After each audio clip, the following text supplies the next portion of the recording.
C'est assez surprenant quand même. Moshe qui sait très bien réagir lorsqu'il y a le veau d'or, lorsqu'il voit que le peuple demande après tout que de la viande, il dit je préfère mourir, mets-moi à mort que je ne vois pas ça. Très bizarre. Vous avez compris le problème? Bon. Qu'est-ce qui ne va pas? Je peux aider? Je peux aider. Ah, le père, c'est chapitre Yud Aleph, dans Bamidbar. C'est très bien. Voilà, tu vois que je peux aider. Pourquoi tu dis que je ne peux pas aider? Bon. En fait, il y a un enseignement du Malbim qui dit que Moshe était déçu du peuple. Je leur ai enseigné la Torah et tout ce qu'ils demandent, c'est un steak. D'accord? Imaginez quelqu'un qui a étudié à la Yeshiva pendant 15 ans, et puis après il devient rabbin d'une communauté. Il dit, monsieur le rabbin, on a besoin d'un shochet. Pourquoi? Parce qu'on veut manger de la viande. D'accord? Alors tout ce que j'ai étudié à la Yeshiva, c'est uniquement pour m'occuper de kashrut. D'accord? On peut dire qu'il y a une déception de ce genre. Mais en fait, le Rav Kook va plus loin. Rav Kook nous explique que l'exigence de viande de la part des enfants d'Israël était un acte d'effronterie. En hébreu, chutzpah. Or, la chutzpah est contraire à l'étude de la Torah.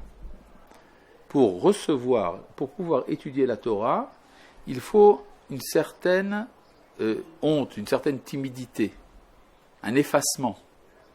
Je ne peux pas recevoir la Torah si j'ai de la chutzpah par rapport à l'enseignant. Or, Moshe, son boulot, c'est quoi? C'est quoi le travail de Moshe? D'enseigner la Torah. Il dit, s'il y a de la chutzpah chez les enfants d'Israël, je n'ai plus rien à faire ici. Donc il demande à mourir.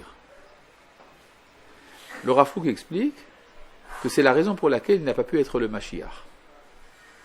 Parce que le Mashiach, au contraire, c'est celui qui est capable de découvrir la sainteté qui se cache dans la chutzpah des enfants d'Israël.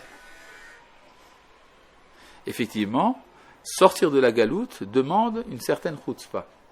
Oui? Ça veut dire que là, Moshe, il aurait dû...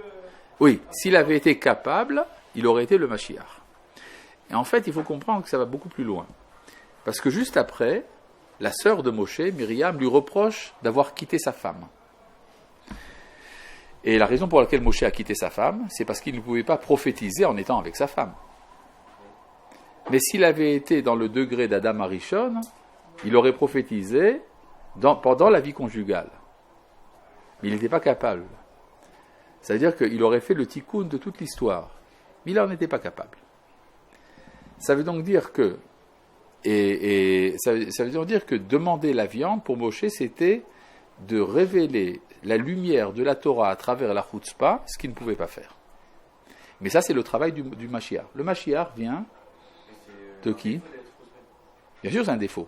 Et donc, il faut un travail particulier pour découvrir la Kedusha qui se cache là-dedans.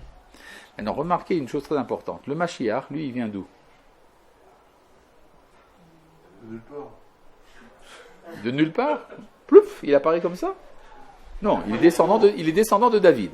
Non, peut-être Mashiach, non? Non, il faut être descendant de David. Et donc, il est descendant de David.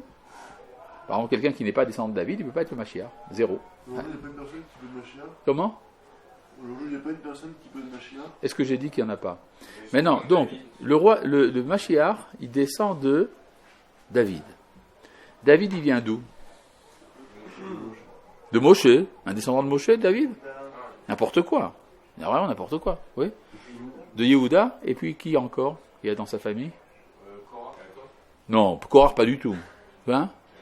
D'accord, ça c'est tout Israël. Ruth, très bien. Ruth, elle vient d'où? De Moab. Ah, ça vient Moab. Lot. Lot, et qui avec qui? Avec Rachel. Lot a épousé Rachel? Avec sa fille. La fille de Lot, n'est-ce pas? C'est un peu honteux, n'est-ce pas? Et l'enfant de cette fille est appelé Moab, ce qui veut dire du sein de mon père. Et la Guémara dit, elle n'a pas eu honte de révéler que son fils venait de son père. C'est-à-dire qu'elle avait de la chutzpah. Or, cet élément de chutzpah qui s'introduit dans la lignée messianique, c'est ce qui permet au Mashiach en son temps de révéler la sainteté qui se cache dans les enfants d'Israël, dans la chutzpah des enfants d'Israël. D'accord ? C'était cet élément qui manquait à Moshe.